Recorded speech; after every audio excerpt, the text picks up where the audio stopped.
करेगा कंट्री, कोई भी कंट्री सिर्फ ये मान ले कि हाँ हम लोग तो सिर्फ गवर्नमेंट से ही रन कर सकते हैं, हमें एडमिनिस्ट्रेशन की जरूरत नहीं है। इज इट पॉसिबल कि हम प्रशासन के बगैर शासन कर सकें? It is not possible. क्यों? क्योंकि जो रूल्स रेगुलेशन सिस्टम बनाया जाता है उसे एप्लीकेबल किए जाने के लिए, उसे निष्पादित किए जाने के लिए, उसे इन्फोर्स किए जाने के लिए हमें प्रशासन एडमिनिस्ट्रेशन की जरूरत होती है। इसी के साथ, इन सबके साथ हम किस चीज की स्टडी करते हैं पॉलिटिकल साइंस में? राजनीतिक दल, पॉलिटिकल पार्टी, दबाव समूह, जिन्हें प्रेशर ग्रुप बोला जाता है। आप सभी को पता होगा कि हमारे यहाँ पर जब हम इंडिया में डेमोक्रेसी है, लोकतंत्र लोकतंत्र के साथ, क्योंकि अभी हमारे यहाँ पर डायरेक्ट इलेक्शन होते हैं, है ना। अब डायरेक्ट इलेक्शन जब होते हैं तो हर किसी को ये राइट है कि वो इलेक्शन में अपीयर हो सकता है, खड़ा हो सकता है। उन इलेक्शन के दौरान आप ये देखेंगे कई सारे ऐसे छोटे छोटे से ग्रुप्स आ जाते हैं, कम्युनिटीज आ जाती हैं, ऐसे ऐसे समूह आ जाते हैं, ऑर्गेनाइजेशन आ जाती है जो अपने मेंबर्स को खड़ा करती है ना।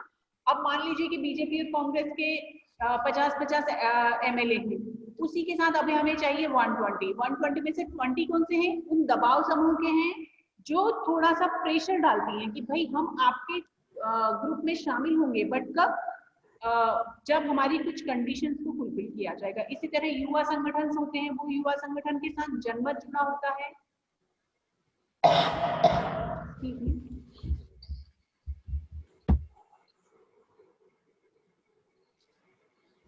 युवा संगठन होते हैं, इसी के साथ जनमत का भी इसमें स्टडी किया जाता है। देखिए जनमत से यहाँ इसलिए बहुत मैटर करता है, पब्लिक क्या चाहती है। This is most important thing. आज के समय में इंडिया के अलावा किसी भी वर्ल्ड में आप कहीं भी देखें किस किस तरह का गवर्नमेंट है, क्या कहीं भी डिक्टेटरशिप है, क्या कहीं पर भी मोनार्की है, क्या कहीं पर भी आपने ये देखा है कि नहीं वहां आज भी राजा महाराजा हैं और वहीं का शासन चलता है। कुछ ऐसे छोटे छोटे देश हैं जहां पर स्टिल इन चीजों को फॉलो किया जाता है, पर वो लोग भी जनमत को अवॉइड नहीं करते हैं, मेजॉरिटी को अवॉइड नहीं करते हैं जब वो इस तरह से शासन चलाते हैं। कई जगह हैं आज भी राजा महाराजा तरह का सिस्टम आज भी एप्लीकेबल है, पर still they follow the majority. Public क्या चाहती है बहुत मैटर करता है। तो पॉलिटिकल साइंस ओवरऑल अगर बेस्ड है तो किस पर? हम ही लोगों पर, क्योंकि हम ही के बीच के लोग शासन करते हैं, हम ही के बीच के लोग उसमें प्रशासन करते हैं, हमारे ही बीच के लोग रिप्रेजेंटेटिव हैं, हमारे ही बीच के लोग मिनिस्टर्स हैं, हम ही में से लोग पीएम सीएम बनते हैं, है ना। अलग से तो आते नहीं है, ऐसा तो है नहीं कि अलग के लोग हैं वो आकर इस तरह का काम करते हैं। तो इसलिए पॉलिटिकल साइंस बहुत वास्ट है। इवन मैं आपको कहूँ कि लॉ से भी ज्यादा वास्ट है। क्यों? क्योंकि लॉ में तो हम लोग एनी प्रॉब्लम समवेयर? लॉ में तो हम लोग लॉ के बारे में पढ़ते हैं, पनिशमेंट के बारे में पढ़ते हैं, जस्टिस के बारे में पढ़ते हैं, पर पॉलिटिकल साइंस में ओवरऑल स्टडीज होती है, इवन लीगल सिस्टम के बारे में, इवन गवर्नमेंट के बारे में, पॉलिटिकल सिस्टम के बारे में, हर एक चीज उसमें इंक्लूडेड है। Political science comprises of two words, political and science. The term politics is derived from the Greek word polis, which means the city, the city, the city, state। भाई किसका मुंह नहीं है? एक बार चेक कर लीजिए प्लीज अपना। आप लोगों को इन चीजों के लिए बहुत अवेयर होना होगा कि आप लोगों का माइक म्यूट है, क्योंकि अगर आप लोगों का अनम्यूट होता है तो दूसरों को बहुत डिस्टर्ब होता है, इवन मुझे पढ़ाने में बहुत डिस्टर्ब होता है ना बेटा। इसलिए आप लोग ध्यान रखिए please. The term politics is derived from the Greek word polis, which means the city. The city, the city से मतलब है जिस जगह की हम बात करते हैं। अब यहाँ पॉलिटिक्स मतलब ये मानकर चलिए कि एक कंट्री, एक स्टेट इंक्लूडेड है। Science is the systematic study of the structure and behaviour of the physical and natural world through observation, evidence and experiment. अब देखिए साइंस क्या होता है, सभी को पता है। साइंस में एक प्रॉपर सिस्टमैटिक स्टडीज होती हैं, प्रॉपर एक स्ट्रक्चर होता है, बिहेवियर होता है। उसका मैं एक एग्जांपल आपको देती हूँ। थोड़ा सा मैं पीपीटी ऑफ करके भी आप लोग, ताकि मुझे ऐसा फीलिंग आए कि एटलीस्ट हम लोग डायरेक्ट कॉन्वर्सेशन कर रहे हैं। देखिए क्या होता है, एक एग्जांपल भी समझिए। आज से हजारों साल पहले या आज से 10,000 साल पहले की हम बात करें, क्या डेमोक्रेसी था? Someone can answer me?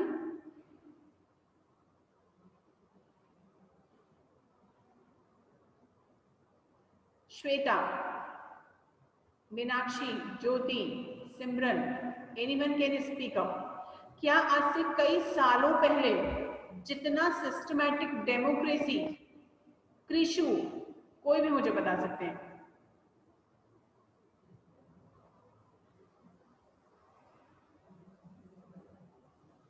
नहीं पता? कृषु बताएंगे आप? मैम नहीं पता। नहीं, देखिए ma'am can you please repeat? Democracy जितना डेवलप्ड फॉर्म में आज की डेट में हमारे पास है, क्या उतना सिस्टमैटिक फॉर्म में आज से हजारों साल पहले हमारे पास था क्या? नहीं। पहले क्या होता था? राजा महाराजा होते थे, किसी को पता है कौन चलाता था स्टेट को? राजा महाराजा चलाते थे, देन मुगल आए, देन ब्रिटिशर्स आए। इसी तरह से इंडिया का तो सिंपल सा कॉन्सेप्ट है। डेमोक्रेसी को प्रॉपर अडॉप्ट करने में हमें कई साल लगे और आज भी डेमोक्रेसी को प्रॉपर हमने अडॉप्ट किया है। और इससे अच्छा हमारे इंडिया में जो डेमोक्रेसी हमने ऑप्ट किया हुआ है उससे कई बेहतर स्विट्जरलैंड का है। मीन्स क्या होता है, हम हर एक चीज को स्टडी करते हैं। जैसे कि हमने क्या बोला, पॉलिटिकल साइंस एक स्टडी है। साइंस मतलब study, study of systematic behaviour. Systematic behaviour कौन से? अब जब हमने देखा कि डेमोक्रेसी में क्या क्या होना चाहिए, तो भाई डेमोक्रेसी में हमने उन सारी चीजों को इंक्लूड किया जो किसी आइडियल स्टेट के लिए जरूरी है। डेमोक्रेसी का मतलब होता है लोकतंत्र, जनता का जनता के लिए शासन, जहां हम अपने ही बीच के लोगों को चुनते हैं, हमारे ही लोग हमारे लिए हम पर शासन करते हैं, उसे बोला जाता है डेमोक्रेसी। आप लोग वोट, कई हो सकता है किसी ने अभी तक डाला नहीं होगा, आई थिंक। हम वोट कब डालते हैं? उन्हीं लोगों को डालते हैं ना, हमारे रिप्रेजेंटेटिव को हम चुनते हैं। हम वोट क्यों डालते हैं? हम अपने रिप्रेजेंटेटिव खुद चुनते हैं और हम ही में से जो लोग हैं वो लोग फिर पार्लियामेंट में या विधानसभा में हमें रिप्रेजेंट करते हैं। इतना डेवलप होने में हमें बहुत टाइम लगा है, तब जाकर डेमोक्रेसी को एक प्रॉपर सिस्टमैटिक स्टडी किया गया, देन देखा गया कि उसमें क्या क्या चीजें हो सकती हैं, उन सभी चीजों को इंक्लूड किया गया। देन आज की डेट में हमारे पास डेमोक्रेसी का एक सिस्टमैटिक फॉर्म है जिसमें कि हम हर चीज को बता सकते हैं, क्या सही है क्या गलत, डेमोक्रेसी का क्या रूप होना चाहिए, क्या डेमोक्रेसी तभी मान्य होगी जब उसमें डायरेक्ट इलेक्शन हो।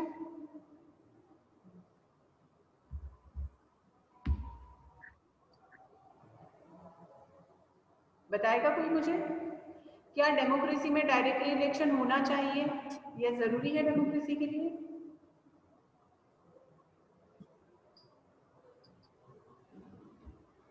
चलिए, डेफिनेटली यस। जब तक हम डायरेक्ट इलेक्शंस नहीं होते हैं, हम ये नहीं कह सकते कि डेमोक्रेसी को हमने ऑप्ट किया है। सबसे पहली शर्त लोकतंत्र के लिए होती है जनता का जनता के लिए जनता द्वारा शासन, और वो तभी पॉसिबल है जब हम लोग अपने रिप्रेजेंटेटिव खुद चुने। ठीक है? इसी तरह so political science is the branch of knowledge that deals with the systematic study of the structure and behavior of the state and political institution through scientific analysis. जैसे मैंने कहा, we have opted democracy, किसी और country में कहीं और system चल रहा होगा। जैसे हमारे यहाँ पर हमने ऑप्ट किया है कि हम कॉन्स्टिट्यूशन को सबसे ऊपर मानते हैं, हो सकता है किसी और कंट्री में कुछ और सिस्टम उन्होंने ऑप्ट किया हो, या किसी कंट्री में कॉन्स्टिट्यूशन नाम की कोई चीज ही ना हो, है ना। तो इस तरह से पॉलिटिकल साइंस में उन सारी चीजों को स्टडी किया जाता है जो किसी कंट्री के लीगल, पॉलिटिकल, गवर्नर स्ट्रक्चर के लिए बहुत जरूरी है। समझ में आया इतना? जिसको भी समझ नहीं आया वो मुझसे रिपीट में कर दूंगी, आप लोग पूछ सकते हैं। I will repeat. मैम एक बार रिपीट कर दीजिए।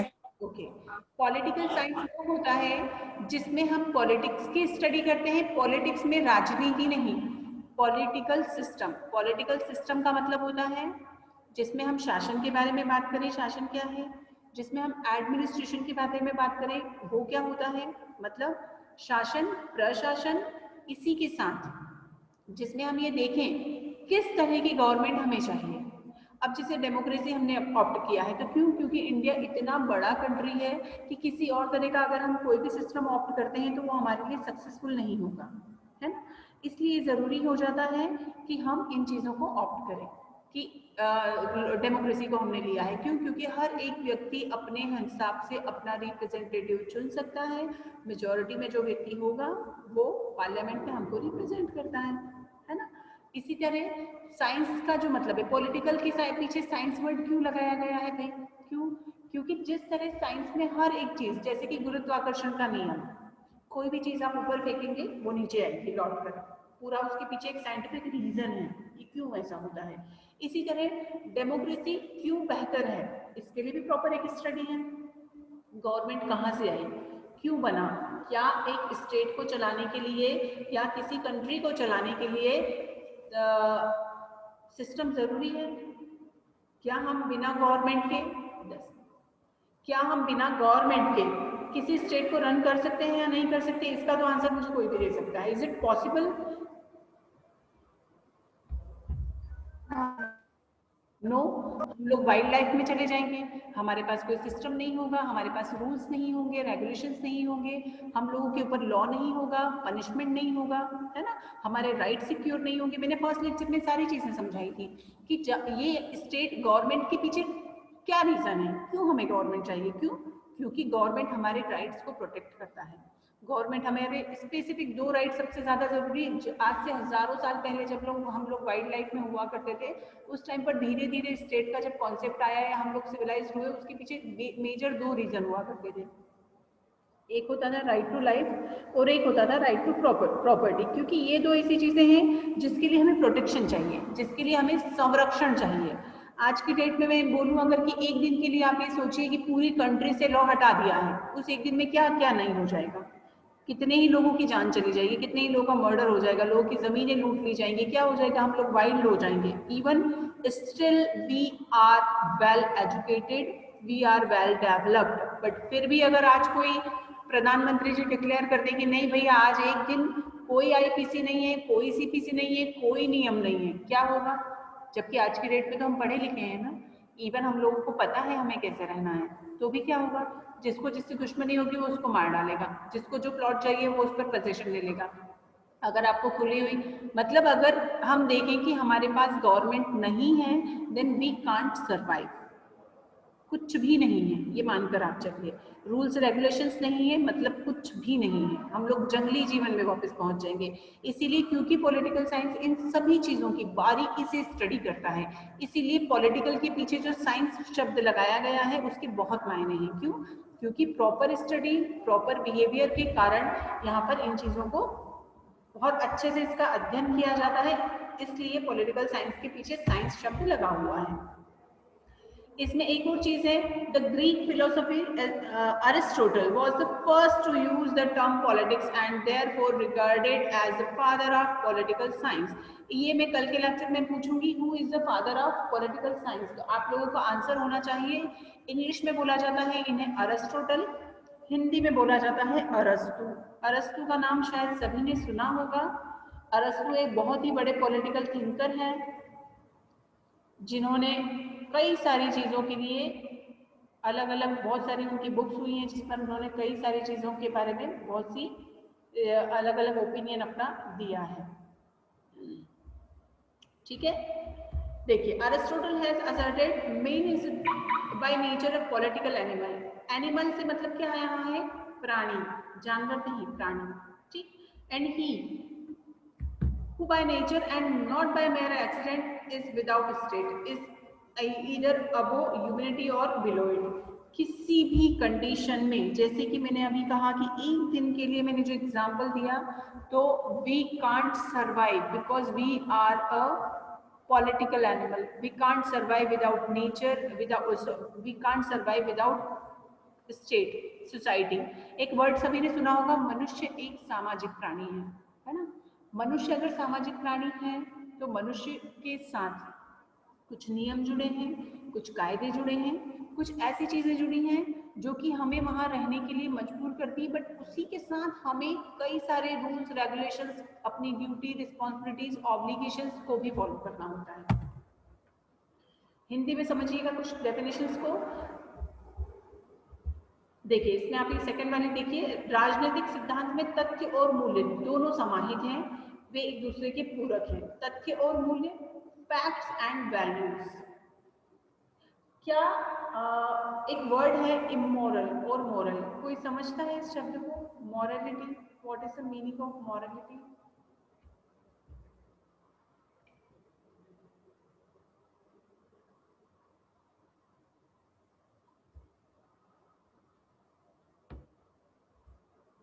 Anyone speak up?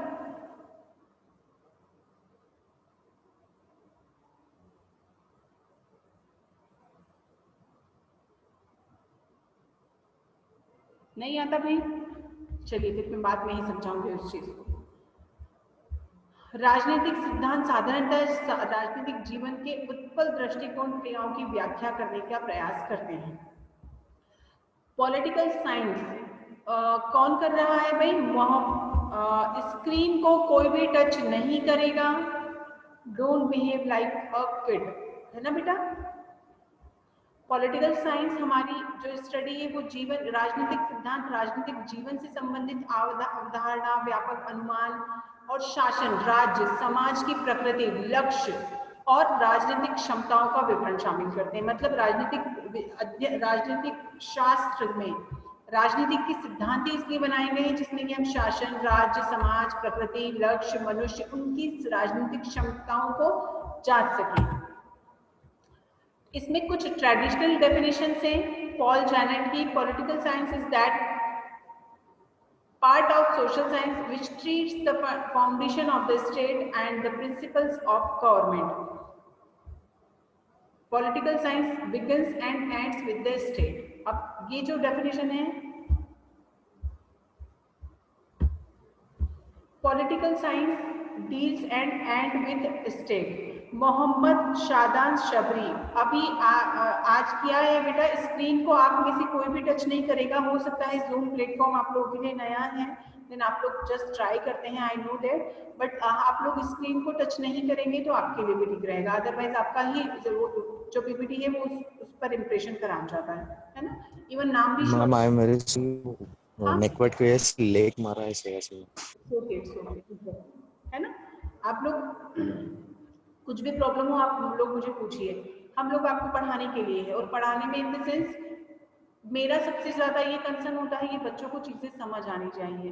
हो सकता है कुछ बच्चे आप में से बायोलॉजी के हो सकता है कुछ कॉमर्स के हो जिन्होंने पॉलिटिकल साइंस का नाम भी नहीं पढ़ा है कभी, तो आप लोगों को चीजें इस तरह से समझ में आए, क्योंकि मैंने फर्स्ट लेक्चर में ही आप लोगों को बता दिया है पॉलिटिकल साइंस आपको फर्स्ट से लेकर 5th सेमेस्टर तक रहेगा।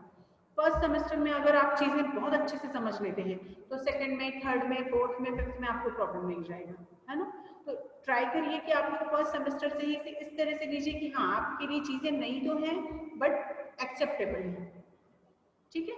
तो मेरा यही कंसर्न रहेगा हमेशा से कि भाई आप लोग चीजों को इस तरह से समझने की कोशिश करें कि आपको चीजें समझ आ रही, नहीं आ रही है then I am here for you. आप लोग मुझसे कभी भी पूछे, बताएं। कभी भी in the sense working hours के अलावा शाम में से 6 से 7 या 7 से 8 में एक ऐसा टाइम फिक्स कर लीजिए जिसमें अगर आपको लगता है कि आपको डिस्कस करना है तो आप लोग कर सकते हैं, क्योंकि बाकी पूरा दिन हम लोग कहीं ना कहीं बिजी ही रहते हैं। हाँ, political science deals with state, क्या डेफिनेशन था वो हम लोगों ने भी डिस्कस किया था। Political science begins and ends with the state. मुझे अब इतना सब सुनने के बाद कोई इसके बारे में समझा सकता है कि what is the meaning of the definition?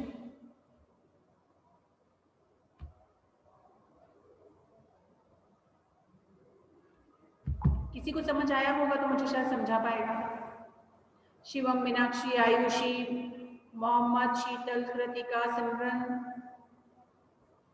And don't feel, आप हेजिटेट नहीं होना है क्लास के दौरान। टीचर अगर कुछ पूछे तो डेफिनेटली आप बोलेंगे ही ना, यहाँ कोई ऐसी चीज नहीं है कि आप लोग को हेजिटेट होना है। समझ आया इतना? त्रिशु? मैम कुछ खास नहीं आया, एक बार सिंपल सी चीज है, पॉलिटिकल साइंस में हम किन चीजों के बारे में बात करते हैं? तो पॉलिटिकल साइंस में हम स्टेट के बारे में बात करते हैं। स्टेट मतलब कंट्री, राज्य के बारे में, शासन, है ना? अब राज्य के बारे में, राज्य के साथ शासन के बारे में, प्रशासन के बारे में, हमारी व्यवस्थाओं के बारे में, जनमत के बारे में, इसी के साथ वो हर एक चीज जो स्टेट से जुड़ी है। क्या क्या चीजें स्टेट से जुड़ी हैं? मैंने जैसे कभी एग्जांपल दिया कि 1 मिनट के लिए देखिए आप कि अगर पीएम मोदी ये घोषणा कर दे कि आज एक दिन के लिए कोई नियम लागू नहीं होगा, तो हम लोग किस लाइफ में चले जाएंगे? हम वाइल्ड लाइफ में चले जाएंगे। ऐसा नहीं, मैं आपको बता रही हूँ कि इवन हम सिविलाइज्ड लोग, वेल एजुकेटेड, वेल डेवलप्ड, हम लोग भी वही चीज सोचेंगे कि अरे एक दिन के लिए अगर रूल्स नहीं है तो हम लोग भी अपनी मनमानी करना चाहेंगे। और ये जो मनमानी होती है ये हमें अराजक बना देता है। और आज से कई सालों पहले जब हमारे पास स्टेट नहीं था, वी वर नॉट सिविलाइज्ड, उस टाइम पर स्टेट बनने के पीछे जो कॉन्सेप्ट था वो यही था। और इसी का जो धीरे धीरे धीरे ग्रेजुअली जो हम लोग डेवलप्ड हुए हैं, इसी का स्टडी जो है वो होता है पॉलिटिकल साइंस। सिंपली अगर आप समझना चाहें तो, कि ग्रेजुअली जो हम लोग डेवलप्ड हुए हैं हमारे एक कल्चरल में पार्ट पे, पॉलिटिकल पार्ट पे, सोसाइटी के पार्ट पर, लीगल पार्ट पर, उसी का बेसिकली स्टडी है पॉलिटिकल साइंस। अगर पॉलिटिकल साइंस, हमें कैसे पता चलेगा कि स्टेट कैसे बना, क्या होता है स्टेट? वी पीपल, हम मिलकर स्टेट बनाते हैं, अग्री? यहाँ पर एक थंब इम्प्रेशन होता है। अगर मैं पूछती हूँ कि समझ आया, तो यहाँ पर देखिए सभी लोग इमोजी में जाएंगे, तो यहाँ एक थंब का इम्प्रेशन आता है, आप ये थंब इम्प्रेशन दे सकते हैं। जैसे मैंने कहा कि क्या हम लोग, स्टेट कैसे बनता है? हम लोगों से बनता है ना? वी पीपल, हम लोग मिलकर स्टेट बनाते हैं। अब स्टेट तो है पर हमारे पास टेरिटरी नहीं है। टेरिटरी मीन्स जैसे कि आज हमारे पास बॉर्डर है ना कि इंडिया कितना बड़ा है, कितना टेरिटरी है इंडिया का, वो नहीं है। तो क्या हमारा स्टेट स्टेट होगा? लोग कहीं भी जा रहे हैं, कहीं भी आ रहे हैं, मीन्स अकेले लोग स्टेट नहीं बनाते हैं, टेरिटरी जरूरी है। फिर मैं बोलूँ कि हमारे पास गवर्नमेंट नहीं है, तो फिर क्या आइडेंटिफाई, क्या है हमारा स्टेट? कोई आइडेंटिफिकेशन नहीं है। क्या इंडिया, इंडिया में तो कोई गवर्नमेंट ही नहीं, तो गवर्नमेंट स्टेट हुआ नहीं। मतलब यहाँ पर हर एक चीज की जब स्टडी हम करेंगे तो इस तरह हम स्टेट की स्टडी करेंगे कि स्टेट क्या है, कैसे बना, गवर्नमेंट क्या है, कैसे बनी, एडमिनिस्ट्रेशन क्या है, कैसे बना, कौन सी गवर्नमेंट अच्छी होती है, कौन सी नहीं होती है, कौन सी गवर्नमेंट कितने बड़े कंट्री के लिए जरूरी है, कौन सी नहीं है। इन सब के बारे में जब हम स्टडी करते हैं तो वो होता है हमारा पॉलिटिकल साइंस। क्लियर? अब तो क्लियर है? इन हर छोटी बड़ी बातों को जब हम देखते हैं तो वो सारी स्टडी हम पॉलिटिकल साइंस में करते हैं, है ना? इसी तरह डेफिनेशंस, और भी डेफिनेशंस है जो अभी मॉडर्न डेफिनेशन बोल सकते हैं, वो डेफिनेशन काफी पुरानी है। जैसे कि politics is the study of influence and the influential और study of the shaping and sharing of power. ये बहुत ही अच्छी डेफिनेशन है, एक और सुन लीजिए। Politics is the authoritative allocation of values. मैंने जैसे अभी एक चीज कही, अभी कलेक्टर ने हम पर लॉकडाउन लगाया, ठीक? कोई और कहेगा तो मान लोगे आप कि आपको घर में रहना है? नहीं, पर कलेक्टर ने कहा है तो नो मैम, है ना? कलेक्टर ने कहा है, क्यों? He is a authorised person, वो एक अथॉरिटी है। उन्हें अथॉरिटी किसने दी है? गवर्नमेंट ने। मीन्स यहाँ पर इन्फ्लुएंस, हाँ। अब ये एक जो ऊपर वाली डेफिनेशन है ना, the study of the shaping and sharping, sorry, shaping and sharing of power, यहाँ पर political science, authority, shaping of power. अब यहाँ पर कलेक्टर को कितने पावर मिलने चाहिए ये भी गवर्नमेंट डिसाइड करती है। क्या मैं डिसाइड कर दूं कि गवर्नमेंट को कितना पावर होना चाहिए, कलेक्टर को कितना होना चाहिए? नो। एक तहसीलदार को कितना पावर होगा ये भी क्लियर हो जाता है, पहले से ही डिसाइडेड होता है। इस तरह पॉलिटिकल साइंस में जब हम स्टडी करते हैं तो हम ये नया जो डेफिनेशन है, मॉडर्न डेफिनेशन है, ये हमें बताता है कि इवन हम पावर्स को भी डिस्कस करते हैं। हमने कभी ध्यान ही नहीं दिया। Political science is the study of the act of human and social control. Social control कितना जरूरी है, क्यों लॉकडाउन की जरूरत आई? भाई ये लास्ट स्लाइड है and I will share the slide also, इसलिए मैं इसे बंद कर रही हूँ। आप मुझे बताइए सोशल कंट्रोल, अभी गवर्नमेंट को राइट किसने दिया कि हम पे इतनी ज्यादा रिस्ट्रिक्शंस लगा दें कि हम अपने ही घरों से 2 महीने तक बाहर नहीं निकले? क्यों? क्योंकि ये अथॉरिटी किसके पास थी? Because of the circumstances, government के पास।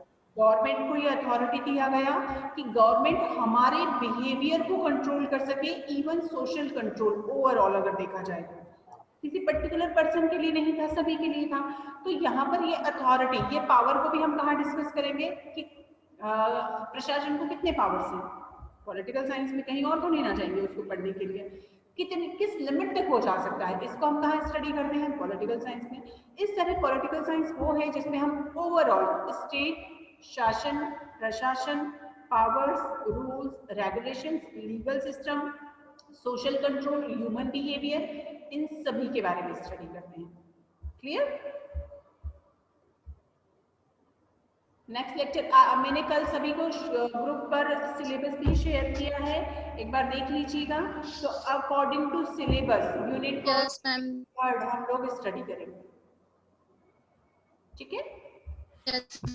Okay, thank you. Thank you ma'am. Thank you.